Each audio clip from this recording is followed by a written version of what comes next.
किशोर Ojha Nalanda public senior secondary school की ओर से आपका हार्दिक स्वागत करता हूं और आप सबकी ओर से एक बार मैं अपने शाला प्रधान राजेश जी सर का भी धन्यवाद करना चाहूँगा, जो ऑनलाइन क्लासों के माध्यम से आपको अध्ययन सामग्री उपलब्ध करा रहे हैं।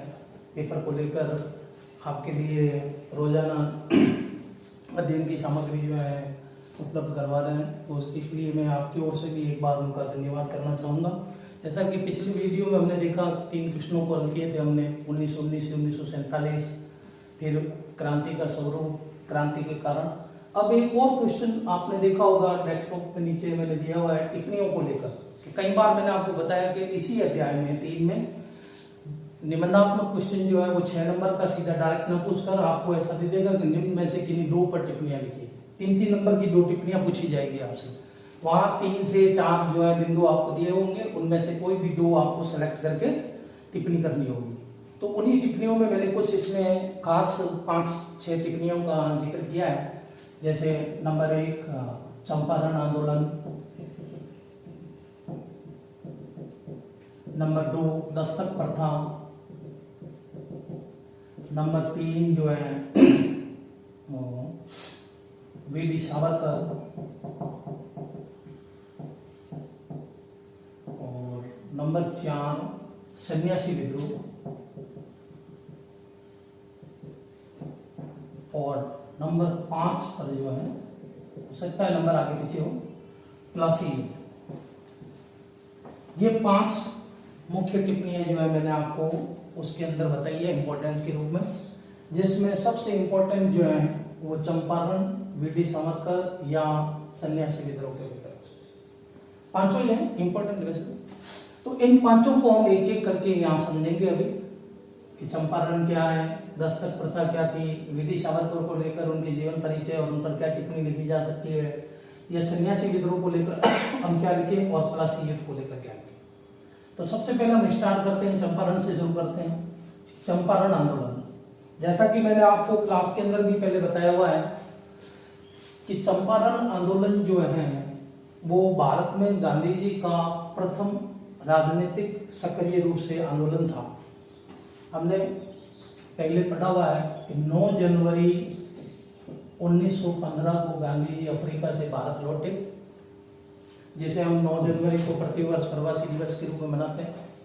1 वर्ष तक उन्होंने भारत का दौरा किया, यानी 1916 तक उन्होंने भारत का दौरा किया। फिर 1916 में ही राजीव शुक्ला और डॉक्टर राजेंद्र प्रसाद के कहने पर उन्होंने चंपारण का दौरा भी किया। चंपारण में जो यूरोपियन उत्पादक थे वो वहां के किसानों को नील की खेती के लिए जो है वो दबाव डाल रहे थे कि नील की खेती करें और साथ में उस फसल को सस्ती दरों पर वो उन्हें ही बेचें। ये दबाव वो उन पर बना रहे थे। इस बात को लेकर किसानों और वहां के यूरोपियन उत्पादकों के बीच मनमुटाव चल रहा था। तो जब राजेंद्र प्रसाद के कहने पर गांधी जी ने चंपारण का दौरा किया और किसानों की ओर से उन्होंने वहां सत्याग्रह किया, जो भारत में गांधी जी का प्रथम सत्याग्रह था। कई बार ऐसा प्रश्न भी पूछा जाता है कि भारत में गांधी जी ने सर्वप्रथम सत्याग्रह कहाँ किया, तो आपको होता है ना चंपारण। चंपारण कहां पर है? बिहार। मानचित्र की दृष्टि से भी ये इंपॉर्टेंट है, कई बार इतिहास से मानचित्र पूछा जाता है तो उसमें चंपारण मोस्टली पूछा जाता है। तो बिहार के उत्तर में चंपारण में वहां के किसानों ने यूरोपियन उत्पादकों के खिलाफ जो है विरोध किया था, जिसका सपोर्ट गांधी जी ने किया और गांधी जी ने उनके साथ मिलकर वह आंदोलन किया। अंत में ब्रिटिश सरकार को परिस्थितियों को भांपकर झुकना पड़ा और जून 1917 में उन्होंने चंपारण किसानों की समस्या को सॉल्व करने के लिए एक कमेटी नियुक्त की, जिसमें गांधी जी भी सदस्य थे, और बाद में उन्हें झुकना पड़ा और वहां के किसानों को नील की खेती के लिए जो है वो प्रतिबंधित करना बंद कर दिया गया। ये सारी बातें आप इस चंपारण के अंदर, ठीक है। क्या लिखना है कि बिहार के उत्तर के चंपारण में वहां के किसानों को यूरोपियन उत्पादकों द्वारा नील की खेती के लिए प्रतिबंधित किया जाता था और साथ में उस फसल को सस्ती दरों पर बेचने के लिए मजबूर किया जाता था। तो जब ये बात गांधी जी को पता लगी तो उन्होंने डॉक्टर राजेंद्र प्रसाद, नाम ध्यान रखना, जो हमारे प्रथम राष्ट्रपति डॉक्टर राजेंद्र प्रसाद के साथ मिलकर वहां सत्याग्रह किया, सत्य के लिए आग्रह सत्याग्रह। सबसे पहला सत्याग्रह गांधी जी ने जो है वो अफ्रीका में किया था, रणभेद की नीति के खिलाफ। ये सत्याग्रह जो है वो भारत में गांधी जी का प्रथम सत्याग्रह था, भारत में प्रथम। मैंने आपको पहले बताया भी था, थोड़ा सा और जिक्र कर देता हूं कि जब गांधी जी भारत आए तो उन्होंने बाद में भारत में जो है 3 प्रारंभिक राजनीतिक आंदोलन किए थे, जिसमें से पहला चंपारण ही था और दूसरा जो था वो अहमदाबाद सूती वस्त्र मिल था और तीसरा जो है वो खेड़ा आंदोलन था। तो इस पर भी कई बार टिप्पणी पूछ ली जाती है, आपको ध्यान में रखना है। खेड़ा और चंपारण ये दोनों ही किसानों की समस्या से थे जुड़े हुए और अहमदाबाद जो है वो वहां की मील को लेकर था। तो यहाँ जो मैंने पूछा है वो चंपारण आंदोलन के बारे में आपको बताया, तो ये वर्णन जो है वो आपको वहां लिखित करना है। उसके बाद नंबर 2 है दस्तक प्रथा। ये दस्तक प्रथा क्या है, आपको इस पर टिप्पणी लिखनी है कई बार। तो इसमें भी हम थोड़ी सी पहले भूमिका समझ लें कि 1707 में औरंगजेब की मृत्यु हो गई थी और औरंगजेब की मृत्यु के बाद भारत के कई ऐसे राज्य थे जिन्होंने अपनी शक्ति को जो है वो स्वतंत्र करना शुरू कर दिया था, क्योंकि अब मुगलों का जो है वो केंद्रीय नियंत्रण कमजोर पड़ गया था।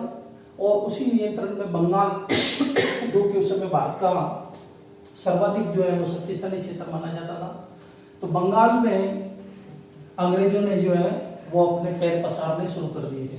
तो इसी बाबत 1717 में मुगल सम्राट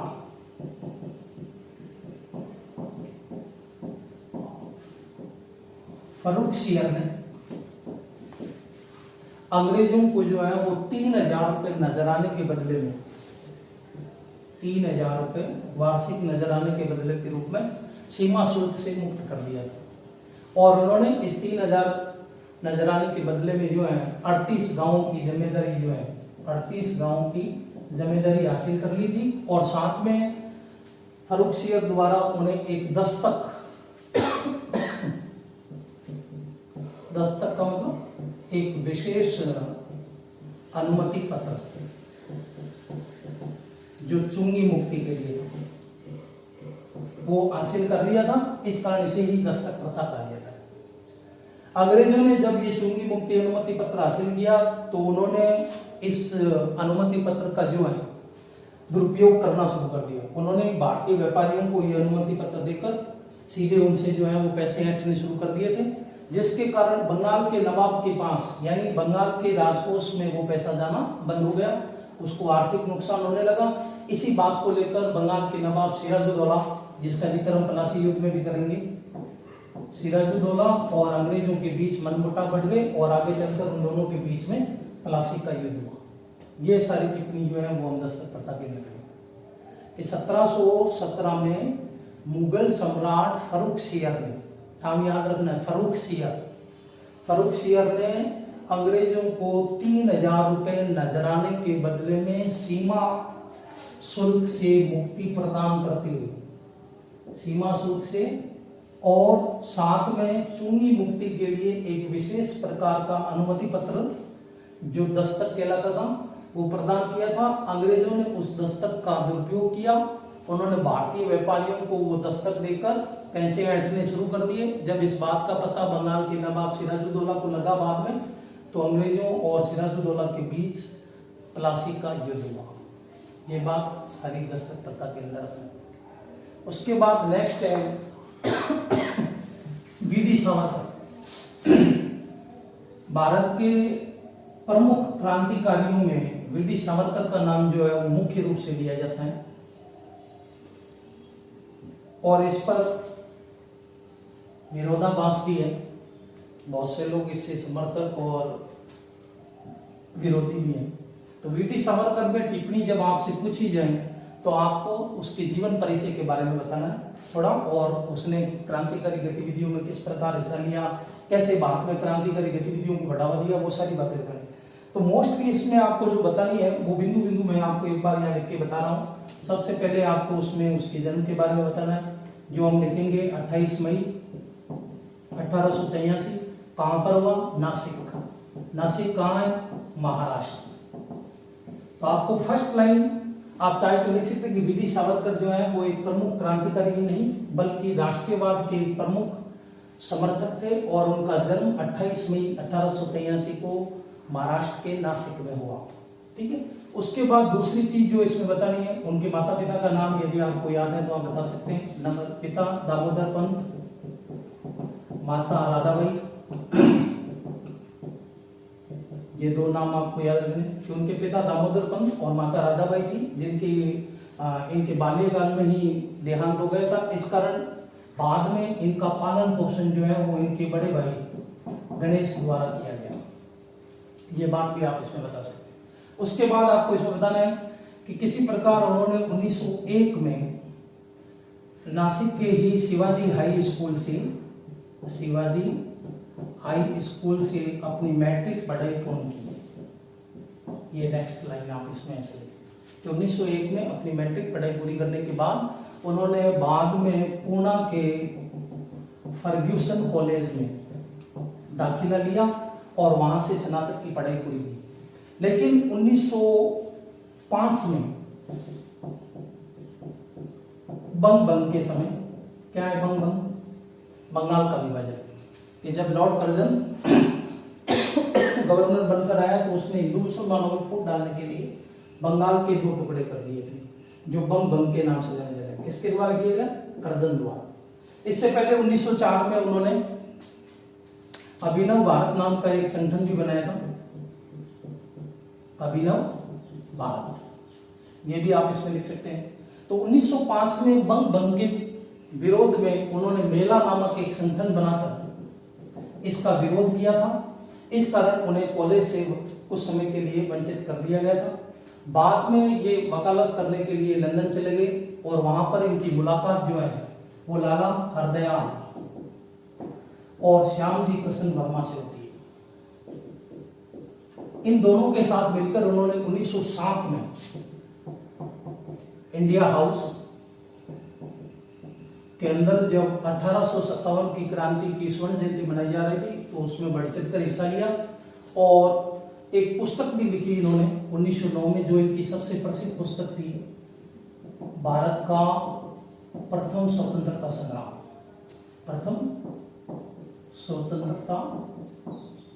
संग्राम यानी the first war of India independence.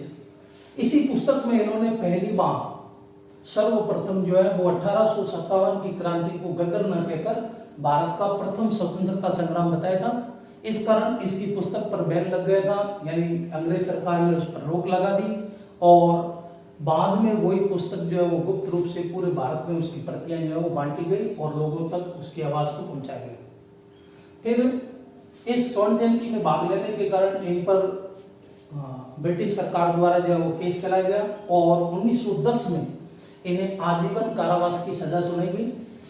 एक ही सजा इनको 2 बार सुनाई गई, 1910 और 1911, 2 बार इनको आजीवन कारावास की सजा हुई। 1911 में इनको बंदी बनाकर अंडमान की सेलुलर जेल में बंदी बना दिया गया। वहीं पर इनका अधिकांश जो है वो जीवन व्यतीत हुआ। बाद में इन्होंने इसके खिलाफ 4 याचिकाएं लगाई 1910, 11, 17 और 21 में। 21 में इनकी याचिका पर ध्यान देते हुए इन्हें सेलुलर जेल से हटाकर रत्नागिरी जेल में रखा गया और बाद में वहां से इनको रिहा कर दिया गया। फिर लगातार इन्होंने भारत के राष्ट्रवाद के प्रचार में और भारत में क्रांतिकारी गतिविधियों में भाग लेते हुए भारतीय युवाओं को प्रेरित किया और इन्हीं की प्रेरणा से सुभाष चंद्र बोस ने बाद में जाकर आजाद हिंद फौज का गठन किया। फिर 1959 में इन्हें पुणे के कॉलेज से डीलिट की उपाधि दी गई। 1963 में इनकी पत्नी का देहांत हो गया और उसके बाद 26 फरवरी 1966 को वीर सावरकर का भी देहांत हो गया। इस प्रकार इन्होंने अपने पूरे जीवन में भारतीय राष्ट्रवाद के लिए जो है वो प्रचार प्रसार किया। ये हिंदू राष्ट्रवाद के समर्थक थे।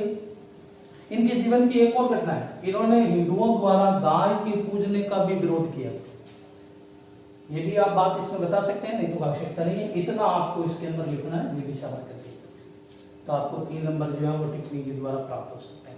उसके बाद नेक्स्ट टिप्पणी जो है वो है सन्यासी विद्रोह पर। 3 कर चुके हम, चंपारण, दस्तक प्रथा, वीडी सावरकर। अब नेक्स्ट है सन्यासी विद्रोह। क्या है सन्यासी विद्रोह? इस पर भी लास्ट ईयर प्रश्न आया हुआ है, जनजातीय विद्रोह का, जनजातीय विद्रोह और किसान आंदोलन का, इसीलिए हमने उसको लिया नहीं। इस बार केवल टिप्पणी को उठाया यहाँ से। संथाल विद्रोह, रामासा विद्रोह, कोलोका विद्रोह, सन्यासी विद्रोह, ये सब आदि मानव जातियों द्वारा, आदि जातियों द्वारा, जनजातियों द्वारा किए गए विद्रोह थे। उसमें से ये एक इंपॉर्टेंट विद्रोह है सन्यासी विद्रोह, जो बंगाल से हुआ था। तो इसमें आपको बताना है कि 1700, वैसे तो इसकी डेट है 1763 से लेकर 1800 ईस्वी तक चला गया। तो बंगाल में जब ब्रिटिश सरकार द्वारा इनकी तीर्थ यात्राओं पर प्रतिबंध लगा दिया गया तो ये लोग नाराज हो गए। तो इसमें आपको बताना है कि बंगाल के अंदर 1700 बुक में अपने डेट 69 दी हुई है ज्ञान में, तो आप 69-70 से ही उल्लेख कर सकते हैं कि बंगाल में सन्यासी विद्रोह का जो प्रमुख कारण है वो था अकाल व तीर्थ यात्राओं पर प्रतिबंध। तीर्थ यात्राओं पर ब्रिटिश सरकार ने जो है, मतलब ईस्ट इंडिया कंपनी ने जंगल कानून के अंतर्गत आदिवासी क्षेत्रों में जो है हस्तक्षेप करना शुरू कर दिया। इसी कारण उन्होंने इन सन्यासियों की तीर्थ यात्राओं पर, जो कि इनका प्रमुख कार्य था, ये लोग तीर्थ यात्राएं करते थे, तो ईस्ट इंडिया कंपनी द्वारा जब इन पर प्रतिबंध लगा दिया जाता है तो ये नाराज हो जाते हैं। और यहाँ के 2 प्रमुख सन्यासी जातियां नागा और गिरी, ये दोनों ही जातियां जो है वो शंकराचार्य की अनुयायी थी। और इन दोनों जातियों ने, सन्यासी नाम से पता है ये शंकराचार्य के लिए थे, इन दोनों ने ही जनता के साथ मिलकर अंग्रेजों के इन कानूनों का विरोध करना शुरू किया और अंग्रेजों के खिलाफ जो है वो विद्रोह कर दिया और अंग्रेजी कंपनियों को लूटना शुरू कर दिया। इन्होंने जो निशाना बनाया वो अंग्रेजी कंपनियों को बनाया, उनके ठिकानों को लूटा और उनसे जबरदस्ती धन ऐंठना शुरू कर दिया। बाद में वॉरेन हेस्टिंग जब 1772 में गवर्नर जनरल बनकर आए तो उन्होंने लंबे समय के अभियान के बाद सन्यासी विद्रोह को कुचल दिया। हालांकि ये बाद में भी 1800 ईस्वी तक चलता रहा, लेकिन अधिकांश इन्होंने जो है इस विद्रोह को वहीं पर दबा दिया था। ये सारी बातें आपको सन्यासी विद्रोह के क्या लिखना है कि 1769-70 में बंगाल में अकाल और तीर्थ यात्राओं पर प्रतिबंध लगाने के कारण वहां के नागा और गिरी सन्यासी वो अंग्रेजों से नाराज हो गए, ठीक है, और उन्होंने वहां की जनता के साथ मिलकर अंग्रेजी सरकार के खिलाफ लड़ाई शुरू कर दी। उन्होंने अंग्रेजी कंपनियों को निशाना बनाया, उनको लूटना शुरू किया और जबरदस्ती अंग्रेजों को पकड़कर उनसे धन ऐंठना शुरू कर दिया। बाद में जब वॉरेन हेस्टिंग गवर्नर बनकर आए तो उन्होंने एक लंबे अभियान के बाद इन पर नियंत्रण किया, ऐसा माना जाता है। हालांकि 1784 तक की हेस्टिंग थे, उसके बाद भी ये चलता रहा, लेकिन अपने बुक में जो है इतना ही जिक्र किया हुआ है, तो आप इतना ही लिख सकते हैं कि वॉरेन हेस्टिंग्स द्वारा एक लंबे अभियान के बाद इस सन्यासी विद्रोह को कुचल दिया गया, ठीक है। उसके बाद नेक्स्ट एंड लास्ट आता है प्लासी युद्ध। अंतिम टिप्पणी जो हम बात करेंगे वो प्लासी युद्ध को लेकर, जिसका एक कारण हम ऊपर टिप्पणी में पढ़ चुके हैं, दस्तक प्रथा। तो प्लासी युद्ध क्या है और कब हुआ, किनके बीच हुआ, इसके प्रमुख कारण क्या थे, इसको लेकर हम बात करते हैं। प्लासी युद्ध, सबसे पहले आपको इसकी डेट ध्यान रखनी है, 23 जून 1757। ये युद्ध अपने आप में मोस्ट इंपोर्टेंट माना जाता है। भारतीय इतिहास में ये परिवर्तनकारी युद्ध माना जाता है, क्योंकि इस युद्ध के द्वारा ही भारत में अंग्रेजी साम्राज्य की राजनीतिक प्रभुसत्ता का बीजारोपण हुआ था। इसलिए इस दृष्टि से ये मोस्टली माना जाता है और कई बार टिप्पणी में, हमारी बुक में जिक्र भी हुआ है इसका, तो टिप्पणी के रूप में या डायरेक्ट इस पर प्रश्न पूछ लिया जाता है कि प्लासी युद्ध क्या है, इसके प्रमुख कारण क्या थे, तो इस पर टिप्पणी नहीं। तो इसमें आपने बताना है, इससे पहले हम थोड़ी भूमिका देख सकते हैं कि 1740 से लेकर 1756 तक बंगाल के जो नवाब है वो अली वर्दी खान रहे थे। 1740 से 56। इस अलीवर्दी खां के कोई संतान नहीं थी, 3 पुत्रियां थी, जिसमें सबसे छोटी पुत्री जो पटना में विवाही गई थी, उसी के पुत्र थे एक सिराजुद्दौला,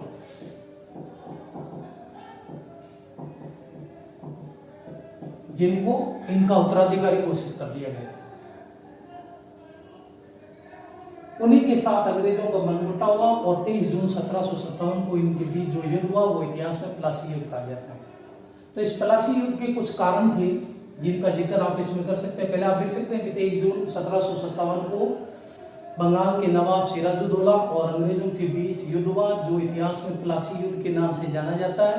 इस युद्ध के कुछ प्रमुख कारण थे जो आप लाइनों में, बिंदुओं के अंतर्गत या सीधे डायरेक्ट लाइनों के रूप में लिख सकते हैं। नंबर 1 जैसे आप बता सकते हैं दरबारी षड्यंत्र। इसमें आपको बताना है कि नवाब के जितने भी दरबारी थे, यानी वो नवाब सिराजुद्दौला से संतुष्ट नहीं थे। मैंने बताया ना कि अलीवर्दी खान की 3 पुत्रियां थी, इसमें इनकी सबसे बड़ी पुत्री थी घसीटी बेगम। उस के संतान को मतलब इनका उत्तराधिकारी न बनाने के कारण वो इनसे नाराज थी, सिराजुद्दौला से। तो घसीटी बेगम और राय दुर्लभ, जो कि बंगाल के प्रमुख व्यापारी थे, सेठ हमीचंद और इन्हीं के प्रमुख सेनापति मीर जाफर, इन सब के द्वारा नवाब के खिलाफ षड्यंत्र रचा जा रहा था। इस कारण अंग्रेजों ने इसका फायदा उठाया और इन सब व्यक्तियों को उन्होंने अपनी तरफ मिलाकर नवाब को बंगाल से हटाने का निर्णय कर लिया था। इस कारण नवाब का अंग्रेजों के साथ जो है वो संबंध खराब हो गए थे। ये फर्स्ट कारण में आप बता सकते हैं। नंबर 2 कारण जो था वो था कि नवाब के मना करने के बावजूद भी कलकत्ता में अंग्रेजों द्वारा किलेबंदी करना। फोर्ट विलियम किला आपने नाम सुना होगा। तो नवाब के मना करने के बाद भी उस समय अंग्रेजों और फ्रांसीसियों ने दोनों ने ही बंगाल में जो है औरंगजेब की मृत्यु के बाद किलेबंदी करना शुरू कर दिया था, हस्तक्षेप करना शुरू कर दिया था। तो जब सिराजुद्दौला बंगाल के नवाब बने 1756 में, तो इन्होंने दोनों को मना किया था। फ्रांसीसी तो रुक गए थे, लेकिन अंग्रेजों ने किलेबंदी जारी रखी थी। इस कारण नवाब और अंग्रेजों के बीच जो है वो संबंध खराब हो गए और नवाब ने जो है वो अंग्रेजों पर हमला कर दिया था। नंबर 3 है दस्तक प्रथा, जिसका जिक्र हम पहले भी कर चुके हैं कि 1717 में मुगल सम्राट फर्रुखसियर ने जो है वो अंग्रेजों को 3000 रुपये नजराने के बदले में सीमा शुल्क से मुक्त और एक विशेष अनुमति पत्र जारी किया था, जिसका अंग्रेजों ने दुरुपयोग किया। उस बात को लेकर नवाब और अंग्रेजों के बीच में संबंध खराब हो गए और इस कारण बाद में जाकर इनके बीच में प्लासी का युद्ध लड़ा गया। और नंबर 4 जो एक घटना जो सबसे इंपॉर्टेंट है इस युद्ध के लिए, वो है काल कोठरी की घटना, ब्लैक होल घटना, काल कोठरी घटना। ऐसा माना जाता है कि जब नवाब ने अंग्रेजों को किलेबंदी करने से रोका फोर्ट विलियम किले के निर्माण के लिए, तो जब अंग्रेज नहीं माने तो नवाब सिराजुद्दौला ने अंग्रेजी सेना पर जो है वो हमला किया और वहां से 146 अंग्रेजों को पकड़कर इन्होंने एक कोठरी के अंदर जो है वो बंद कर दिया था। ये घटना है 20 जून 1756। तो इस घटना काल कोठरी घटना में 146 को बंद कर दिया था। जब अगले दिन उस रूम को खोला गया, उस कोठरी को खोला गया, तो उसमें सिर्फ 23 लोग ही जिंदा बचे थे। दम घुटने के कारण उन सब की मृत्यु हो गई थी। उन्हीं में से एक व्यक्ति थे हॉलवेल। इस हॉलवेल ने ही इस घटना का बाद में जिक्र किया। कुछ लोग इसे काल्पनिक भी मानते हैं, लेकिन इस हॉलवेल ने इस घटना को बढ़ा चढ़ाकर कहा। जब अंग्रेजों को इस घटना के बारे में बढ़ा चढ़ाकर कहा गया तो उस समय मद्रास में एक अंग्रेज सैनिक अधिकारी थे लॉर्ड क्लाइव। तो क्लाइव को सिराजुद्दौला को नियंत्रित करने के लिए कहा गया। फिर क्लाइव ने वहां से एक सेना लेकर सिराजुद्दौला की ओर प्रस्थान किया और उसी के बाबत 23 जून 1757 को अंग्रेजों और बंगाल के नवाब सिराजुद्दौला के बीच एक युद्ध हुआ जो बिना रक्तपात के ही समाप्त हो गया। क्यों? क्योंकि मीर जाफर, मीर कासिम जैसे इसके सेनापति, सेठ अमीचंद, एक और थे जगत सेठ, ये सभी लोग जो हैं वो अंग्रेजों के खेमे में जाकर मिल गए थे। इसलिए नवाब ने अपनी हार स्वीकार कर ली और इसी के साथ बंगाल में जो है वो अंग्रेजी राजनीतिक प्रभुत्व का बीजारोपण हो गया। बाद में जिसकी जाकर पुष्टि बक्सर युद्ध के द्वारा हुई। बक्सर युद्ध के बाद उसमें स्थायित्व आ गया। तब से लेकर अंग्रेजों ने लगातार आजादी तक जो है वो हमारा आर्थिक व सामाजिक शोषण किया। तो ये सभी पांचों टिप्पणियां कंप्लीट हो गई है। आप इसको अच्छी तरीके से सुने और एक बार रिपीट करें बार बार, ताकि परीक्षा में आप अगर इसमें से कोई टिप्पणी आती है तो आप अच्छी तरीके से लिख सकते हैं।